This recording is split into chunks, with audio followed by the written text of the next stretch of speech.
അലങ്കാരപരിചയം എന്ന ഈ ചാനൽ സാഹിത്യം, സിനിമ, ഗാനം എന്നിവയിലെ സൗന്ദര്യത്തെക്കുറിച്ചുള്ള വേറിട്ട ഒരു അന്വേഷണമാണ്. ഇഷ്ടപ്പെട്ടാൽ subscribe, like and share please. തുല്യതയുടെ ഈ +2 മലയാളം ക്ലാസ്സിൽ നമ്മൾ ചർച്ച ചെയ്യുന്നത് സുകൃതം എന്ന പാഠഭാഗമാണ്. ഇത് ചലച്ചിത്ര സംബന്ധമായ ഒരു വ്യവഹാര രൂപമാണ്. കഥ, കവിത, ലേഖനം, നിരൂപണം തുടങ്ങി സാഹിത്യത്തിലെ പല വ്യവഹാര രൂപങ്ങളെയും ഇതിനകം നമ്മൾ പരിചയപ്പെട്ടിട്ടുണ്ടല്ലോ. സുകൃതം ചലച്ചിത്ര സംബന്ധമായ ഒരു വ്യവഹാര രൂപമാണ്. പാഠഭാഗത്തിലേക്ക് കടക്കും മുമ്പ് പഴയ ഒരു സംഭവത്തിലേക്ക് ഞാൻ നിങ്ങളുടെ ശ്രദ്ധയെ ക്ഷണിക്കുന്നു. ഇത് നടക്കുന്നത് 1895 ആണ്ടിലാണ്. എന്നുവെച്ചാൽ ഇന്നേക്ക് 125 വർഷം മുമ്പ്. സ്ഥലം ഫ്രാൻസ്. അവിടെ ഒരിടത്ത് പുതിയ ഒരു അത്ഭുതം കാണാൻ കുറേ ആളുകൾ കൂടിയിരിക്കുകയാണ്. അവരുടെ മുമ്പിൽ വീതിയും നീളവുമുള്ള ഒരു വെളുത്ത തുണി വലിച്ചു കെട്ടിയിട്ടുണ്ട്. അതിൽ അപൂർവമായൊരു കാഴ്ച തെളിയുന്നു. ഒരു ഫാക്ടറിയിൽ നിന്ന് പുറത്തേക്ക് നടന്നു വരുന്ന കുറേ തൊഴിലാളികൾ. വെള്ളത്തുണിമേൽ ജീവനുള്ള കുറേ ആളുകൾ നടന്നു വരുന്നത് കാണികൾ അതിശയത്തോടെ നോക്കിയിരുന്നു. ആദ്യമായാണ് അവർ അത്തരമൊരു കാഴ്ച കാണുന്നത്.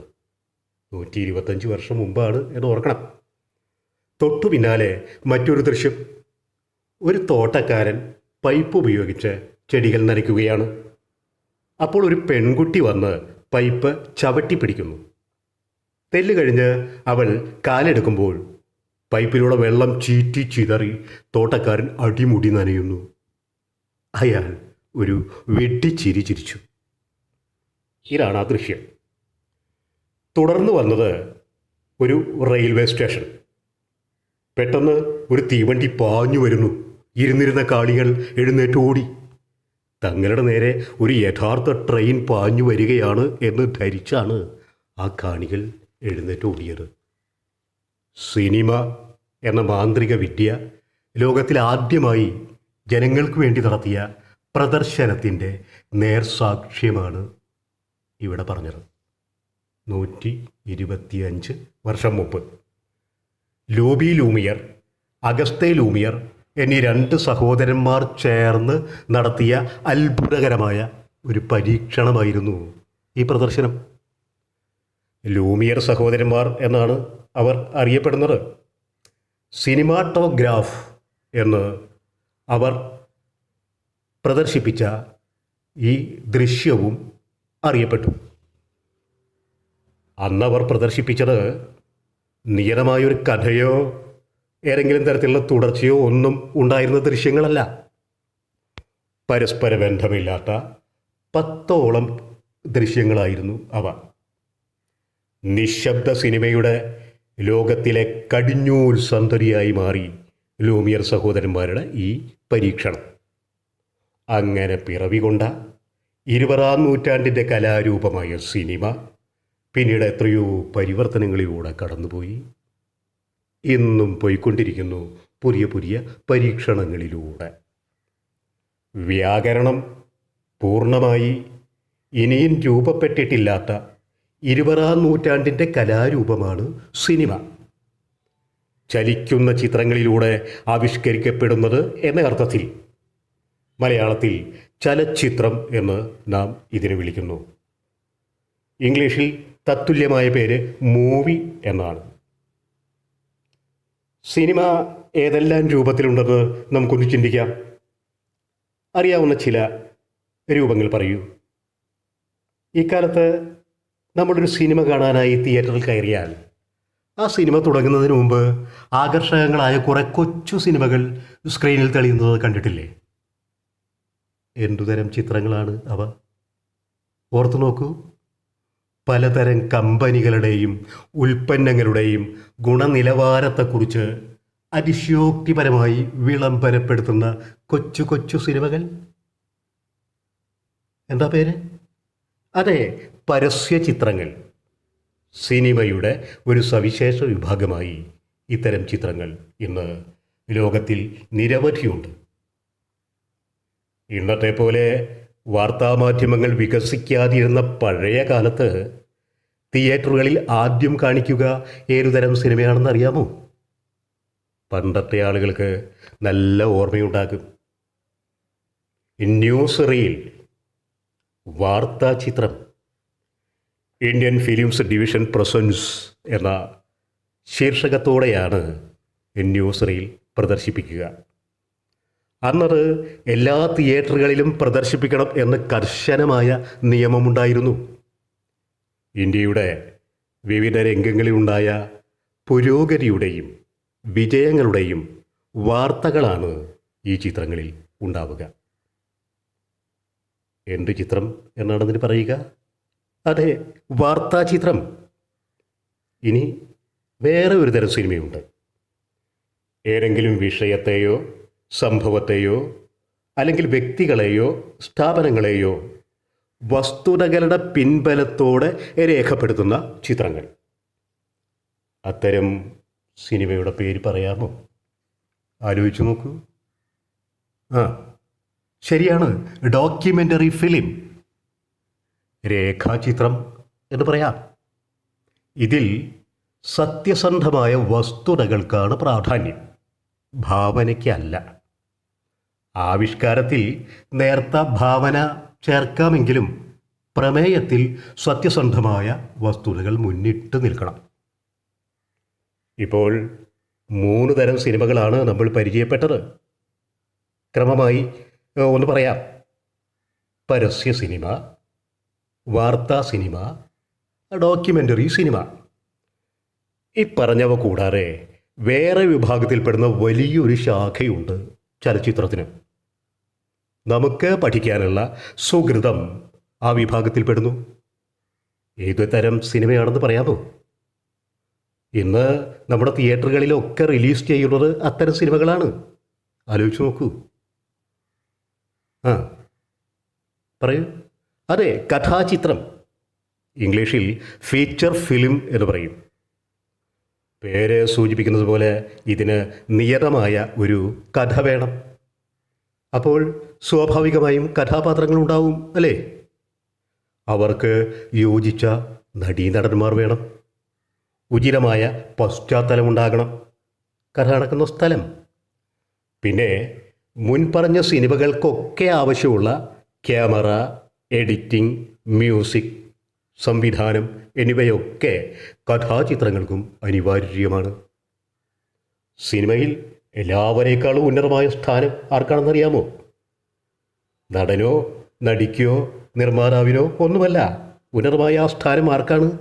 സംവിധായകന്, ഡയറക്ടർക്ക്. സിനിമ രൂപം കൊള്ളുന്നത് വലിയൊരു കൂട്ടായ്മയിൽ നിന്നാണെങ്കിലും അടിസ്ഥാനപരമായി അത് സംവിധായകൻ്റെ കല തന്നെയാണ്. സംവിധായകന് സിനിമയെടുക്കാൻ ഒരു കഥയുടെ ആവശ്യം ഉണ്ടെന്ന് പറഞ്ഞല്ലോ. അതെങ്ങനെയുള്ള കഥയാവണം എന്ന് തീരുമാനിക്കുന്നത് ആരാണ്? സംവിധായകനും നിർമ്മാതാവും ഒക്കെ തന്നെ. സിനിമയെടുക്കൽ വളരെ പണച്ചെലവുള്ള ഒരു സംരംഭമായതിനാൽ തീർച്ചയായും ഇതിൽ നിർമ്മാതാവിൻ്റെ പങ്ക് വളരെ വലുതാണ്. ഇനി കഥ ഏതു വിധത്തിലാകണം? കഥയ്ക്ക് ഉപജീവിക്കാവുന്ന വിഷയം എന്താണ്? പലതും ആകാം. പ്രസിദ്ധമായൊരു ചെറുകഥ, നോവൽ, നാടകം, അല്ലെങ്കിൽ പുരാണം, ചരിത്രം, അതുമല്ലെങ്കിൽ വർത്തമാനകാലത്തെ ഏതെങ്കിലും സംഭവം, ഒന്നുമല്ലെങ്കിൽ സിനിമയ്ക്ക് വേണ്ടി കൽപ്പിതമായൊരു കഥ. ഇങ്ങനെ എന്തുമാകാം സിനിമയുടെ കഥ.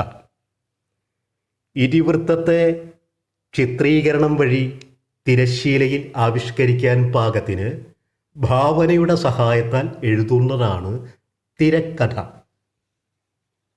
ഒരിക്കൽ കൂടെ പറയൂ, ഒരിക്കൽ കൂടെ മനസ്സിലാക്കൂ.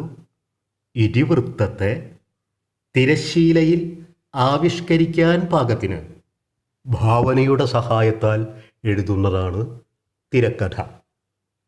സ്ക്രീനിൽ അവതരിപ്പിക്കാൻ വേണ്ടി ചിത്രീകരിക്കുന്നതിനായി എഴുതുന്ന നാടകം എന്ന അർത്ഥത്തിൽ ഇതിനെ സ്ക്രീൻ പ്ലേ എന്ന് പറയുന്നു. പശ്ചാത്തല വിവരണവും സമയസൂചനയും കഥാപാത്രങ്ങളുടെ പ്രവൃത്തികളും സംഭാഷണങ്ങളും ഒക്കെയാണ് മുഖ്യമായും തിരക്കഥയിൽ ഉണ്ടാവുക. നമ്മൾ ജനപ്രിയ ദൃശ്യകലയായ നാടകം സ്റ്റേജിൽ കണ്ടിട്ടുണ്ടല്ലോ. രംഗത്ത് അവതരിപ്പിക്കുന്ന ആ ദൃശ്യകലയുടെയും അതിനെ വേണ്ടി എഴുതുന്ന സാഹിത്യരൂപത്തിൻ്റെയും പേര് നാടകം എന്നു തന്നെയാണ്. ഇനി മറ്റൊരു ദൃശ്യകലയായ കഥകളിയെ എടുക്കുക. ഇതിനു വേണ്ടി എഴുതപ്പെട്ട സാഹിത്യരൂപത്തിൻ്റെ പേര് കഥകളി എന്നാണോ? അല്ല. പിന്നെന്താണ്? പറയൂ. ആട്ടക്കഥ. ശരി ഉത്തരം, ആട്ടക്കഥ. ആട്ടം എന്നാൽ നൃത്തം. ആട്ടത്തിന് അഥവാ നൃത്തത്തിന് വേണ്ടി ചിട്ടപ്പെടുത്തിയ കഥ എന്ന അർത്ഥത്തിലാണ് കഥകളിയുടെ സാഹിത്യരൂപത്തിന് ആട്ടക്കഥ എന്ന പേര് വന്നത്. സമാനമായ രീതിയിൽ തന്നെയാണ് സിനിമയ്ക്ക് വേണ്ടി എഴുതപ്പെടുന്ന സാഹിത്യത്തിനും പേരുണ്ടായത്. എന്താണ് ആ പേർ? അതെ, തിരക്കഥ. ഇംഗ്ലീഷിൽ സ്ക്രീൻ പ്ലേ. അത് ലോപിച്ച് ഇപ്പോൾ സ്ക്രിപ്റ്റ് എന്നായിട്ടുണ്ട്. തിരയിൽ അഥവാ സ്ക്രീനിൽ പ്രദർശിപ്പിക്കാൻ വേണ്ടി ചിത്രീകരണത്തിനായി എഴുതുന്ന കഥ, അതാണ് തിരക്കഥ.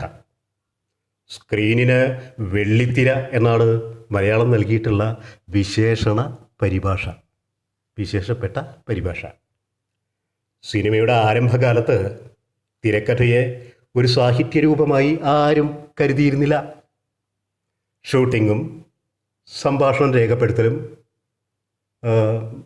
സംഗീതം ഡബ് ചെയ്യലും ഒക്കെ നടത്തി കഴിഞ്ഞാൽ ഉപയോഗം തീർന്ന ഒരു പാഴ്വസ്തുവായി ഈ പേപ്പർ വർക്കുകൾ എവിടെയെങ്കിലും ഉപേക്ഷിക്കുകയാണ് പതിവ്. എന്നാൽ പിൽക്കാലത്ത് ഭാവനാസമ്പന്നരായ ചില എഴുത്തുകാർ തിരക്കഥാരചനയിൽ ഏർപ്പെടാൻ തുടങ്ങിയപ്പോൾ സാഹിത്യപരമായ ഒരു മൂല്യം അതിനെ കൈവന്നു. അത് തിരിച്ചറിഞ്ഞവർ ഈ പേപ്പർ വർക്കിനെ പുസ്തക രൂപത്തിലാക്കി അച്ചടിക്കാൻ തുടങ്ങി. ക്രമേണ തിരക്കഥ സാഹിത്യത്തിലെ ഒരു പുതിയ പ്രസ്ഥാനമായി മാറി. മലയാളത്തിൽ ഇതിന് തുടക്കം കുറിച്ചത് ആരാണെന്നറിയാമോ? വളരെ പ്രശസ്തനായ ഒരു സാഹിത്യകാരനാണ്. പറയാമോ? അദ്ദേഹം ഇന്നും നമ്മോടൊപ്പമുണ്ട്. ഇപ്പോഴും അദ്ദേഹത്തിൻ്റെ ഒരു തിരക്കഥ കോടതി കയറി, കുറേ വർഷങ്ങൾക്ക് ശേഷം കോടതി കയറി അദ്ദേഹത്തിൻ്റെ കൈവശം എത്തിയിരിക്കുകയാണ്. ആരാണ് ആ എഴുത്തുകാരൻ? അതെ, നമ്മുടെ പ്രിയപ്പെട്ട MT വാസുദേവൻ നായർ. അദ്ദേഹമാണ് സിനിമയ്ക്ക് വേണ്ടി ആദ്യമായി ഒരു തിരക്കഥ പ്രസിദ്ധീകരണത്തിന് നൽകിയത്. മുറപ്പെണ്ണ് എന്നാണ് ആ തിരക്കഥയുടെ പേര്. ഇത് തിയേറ്ററുകളിൽ ബോക്സ് ഓഫീസ് രംഗത്ത് വളരെ വിജയിച്ചൊരു സിനിമയാണ് മുറപ്പെണ്ണ്.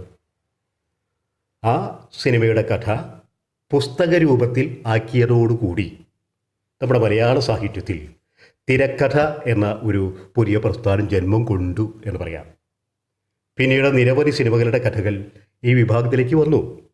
ഇന്നും വന്നുകൊണ്ടിരിക്കുന്നു നല്ല സിനിമകൾക്ക് വേണ്ടി എഴുതിയ വ്യത്യസ്തരായ എഴുത്തുകാരുടെ നല്ല കുറേ തിരക്കഥകൾ. നമ്മുടെ പാഠഭാഗമായ സുഹൃതത്തിൻ്റെ രചയിതാവും നടയി പറഞ്ഞ MT വാസുദേവൻ നായർ തന്നെയാണ്. സ്റ്റേജിൽ അവതരിപ്പിക്കുന്ന നാടകം എഴുതുന്നത് അംഗങ്ങളും രംഗങ്ങളുമായി തിരിച്ചാണ്. അംഗത്തിന് ആക്ട് എന്നും രംഗത്തിന് സീൻ എന്നുമാണ് ഇംഗ്ലീഷിൽ പറയുക. തിരക്കഥയിൽ സംഭവങ്ങളെ സീനുകളായി വിഭജിക്കുന്നു. നാടകത്തിലെ രംഗങ്ങളെപ്പോലെ നീളമുള്ളതല്ല തിരക്കഥയിലെ സീനുകൾ. നാടകത്തിൽ 6-7 രംഗങ്ങൾ ഉണ്ടാകുമ്പോൾ തിരക്കഥയിൽ 50-നും 100-നും ഇടയ്ക്ക് ഉള്ള സീനുകൾ ഉണ്ടാകും.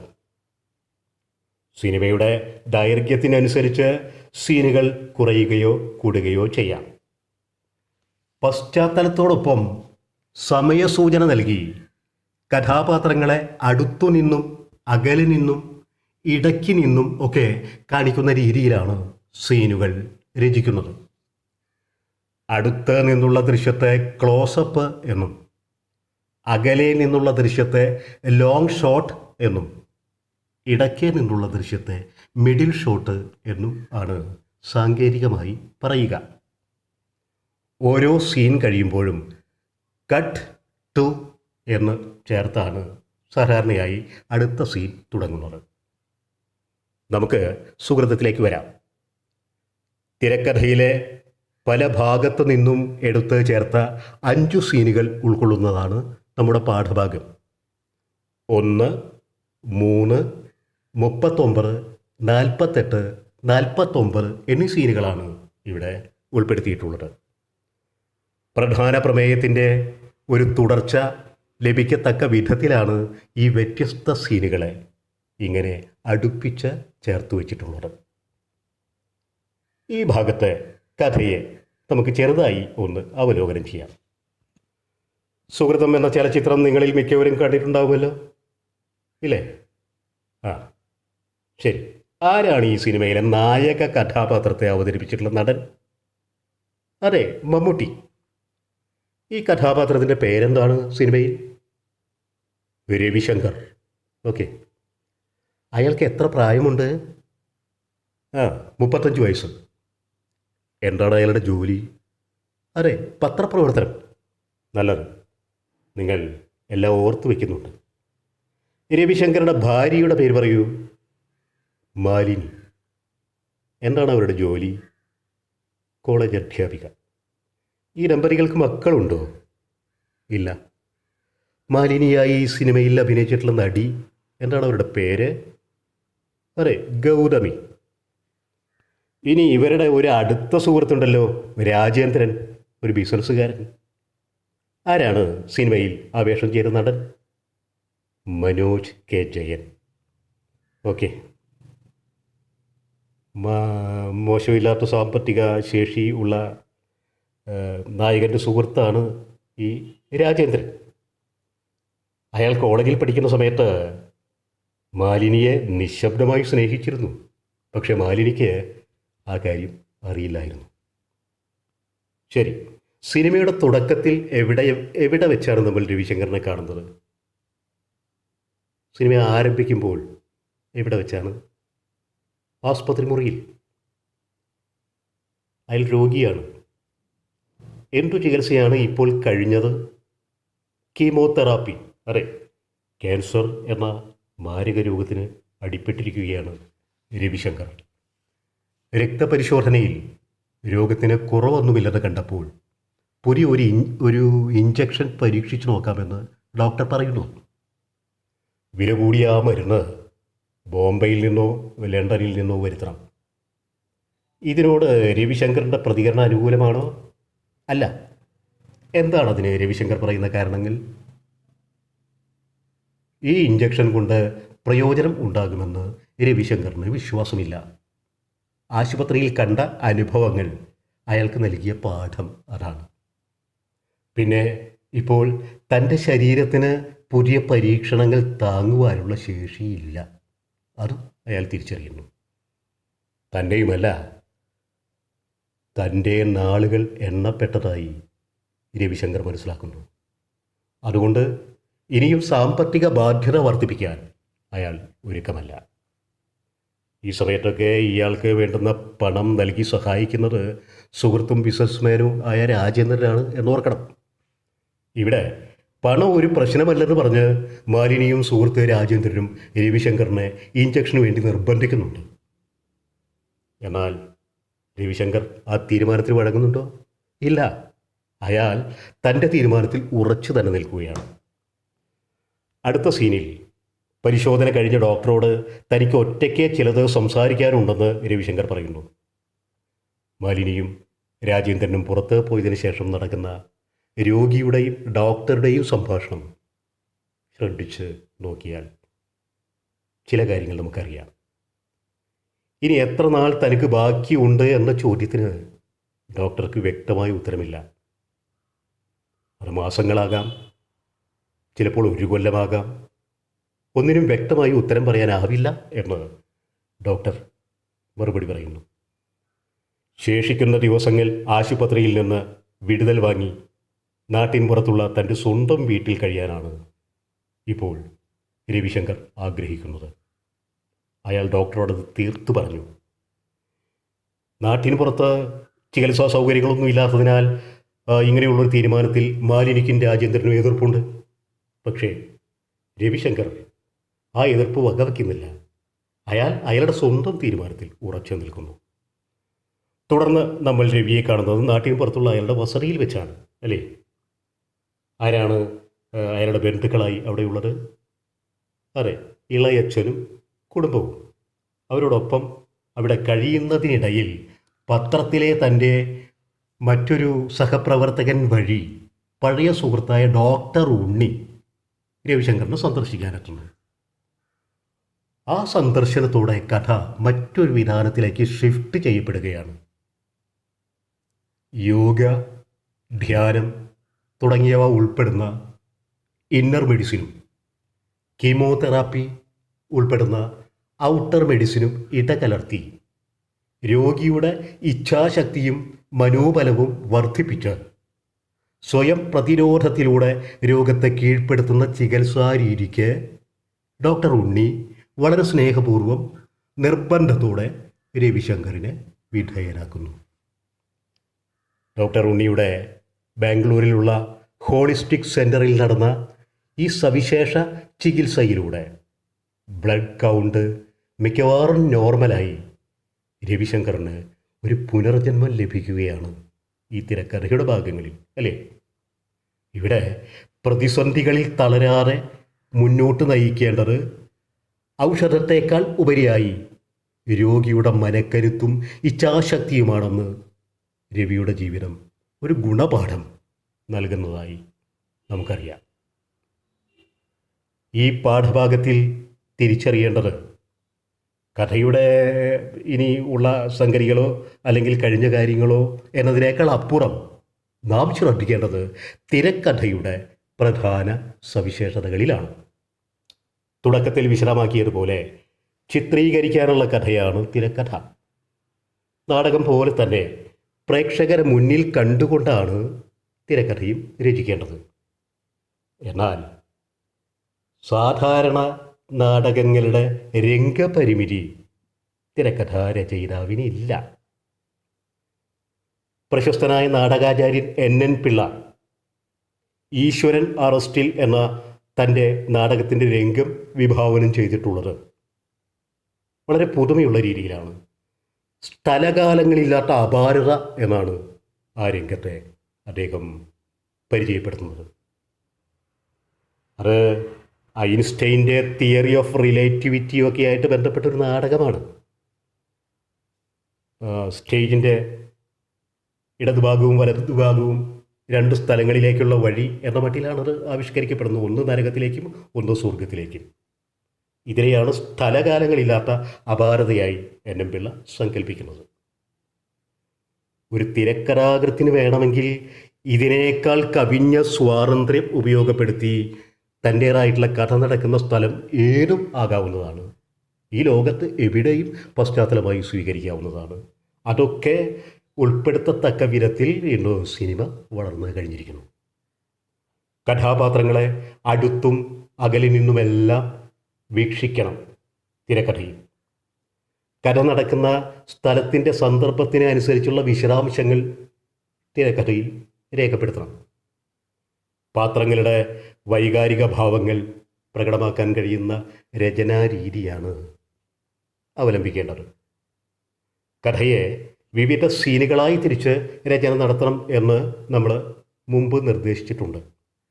സംഭാഷണങ്ങൾക്ക് സ്വാഭാവികതയും അതിന് ഉചിതമായ ദൈർഘ്യവും ഉണ്ടായിരിക്കണം. ഇവിടെ ഓർക്കുക, നല്ല സിനിമ എന്ന് പറഞ്ഞാൽ ഉടനീളം സംഭാഷണം ഇങ്ങനെ തുടരെ വരുന്നതല്ല, കേൾക്കാനുള്ളതല്ല, പ്രധാനമായും കാണാനുള്ളതാണ് സിനിമ. അതുകൊണ്ട് കാഴ്ചയ്ക്കാണ് പ്രാധാന്യം. ഇടയ്ക്ക് ആവശ്യത്തിന് ഉചിതമായ സംഭാഷണം വേണം എന്ന് മാത്രം. ഗാനചിത്രീകരണം ആവശ്യമായി വരുന്ന പക്ഷം അനുയോജ്യമായ മുഹൂർത്തങ്ങൾ ഉൾക്കൊള്ളിക്കാനും തിരക്കഥാകൃത്ത് ശ്രദ്ധിക്കണം. സർവോപരി ധ്വനി സാധ്യതയുള്ള ദൃശ്യബിംബങ്ങളുടെ സൂചനകൾ നൽകുന്നത് തിരക്കഥയുടെ സാഹിത്യമൂല്യം വർദ്ധിപ്പിക്കും. നമ്മുടെ തിരക്കഥയുടെ തുടക്കം ശ്രദ്ധിക്കുക. ചുവന്ന ഗോളങ്ങൾ വീഴുന്നു. സ്ക്രീനിൻ്റെ ഒരു വശത്ത് ഓരോന്നായി. ടൈറ്റിലുകൾ മറുവശത്ത്. ചുവപ്പ് ഗോളങ്ങൾ വീണ് തകർന്ന് ചുവപ്പിൽ ലയിക്കുന്നു. അത് രക്തത്തുള്ളികളാണ്. ഒരു ബ്ലഡ് ട്രാൻസ്ഫ്യൂഷൻ നടക്കുകയാണെന്ന് മനസ്സിലാകുന്നു. അപ്പോൾ പ്രധാനപ്പെട്ട ടൈറ്റിലുകൾ അവസാനിക്കുന്നു. എത്ര ഭാവാത്മകമായാണ് സിനിമയുടെ ടൈറ്റിലുകൾ കാണിക്കുന്ന പ്രാരംഭ ദൃശ്യം പോലും തിരക്കഥാകൃത്ത് ആലേഖനം ചെയ്തിട്ടുള്ളത് അല്ലേ? തുടക്കം മുതൽ സിനിമയുടെ കേന്ദ്ര ആശയത്തിലേക്ക് നയിക്കത്തക്ക വിധത്തിലുള്ള ദൃശ്യങ്ങൾ. തുടർന്ന് ആശുപത്രി മുറിയും പരിചരിക്കുന്ന നഴ്സുമാരും ദൃശ്യമാകുന്നു. അവർ എല്ലാ കൃത്യങ്ങളും ചെയ്ത് കഴിഞ്ഞ് പുറത്തേക്ക് പോയ ശേഷം അകത്തേക്ക് വരുന്ന നായികയുടെ നോട്ടത്തിലൂടെയാണ് രോഗിയായ നായകനെ പ്രേക്ഷകർ വിശദമായി കാണുന്നത്. ക്യാമറയും കാണികളെയും മുന്നിൽ കണ്ടുകൊണ്ടുള്ള രചനയുടെ ഈ കൃത്യതയും കൃതഹസ്തതയും MTയുടെ എല്ലാ തിരക്കഥകളിലും കാണാവുന്നതാണ്. കഥാപാത്രങ്ങളുടെ വ്യക്തിത്വമാർന്ന ചിത്രീകരണത്തിലും സുഹൃതം മികച്ച് നിൽക്കുന്നു. നായകനായ രവിശങ്കർ, നായിക മാലിനി, ഇവരുടെ സുഹൃത്ത് രാജേന്ദ്രൻ, ഡോക്ടർ ഉണ്ണി എന്നിവരൊക്കെ പ്രേക്ഷക മനസ്സിൽ നിന്ന് ഒരിക്കലും മാഞ്ഞു പോകാത്ത മിഴിവുറ്റ കഥാപാത്രങ്ങളാണ്. സംഭാഷണ രചനയിലുള്ള MTയുടെ വാഗ്മിത സുഹൃതത്തിൽ ഉടനീളം പ്രകടമാണ്. ഓരോ കഥാപാത്രത്തിൻ്റെയും വികാരവും സംഘർഷവും ഉൾക്കൊള്ളും വിധമുള്ള വാക്കുകളാണ് ആദ്യാവസാനമുള്ളത്.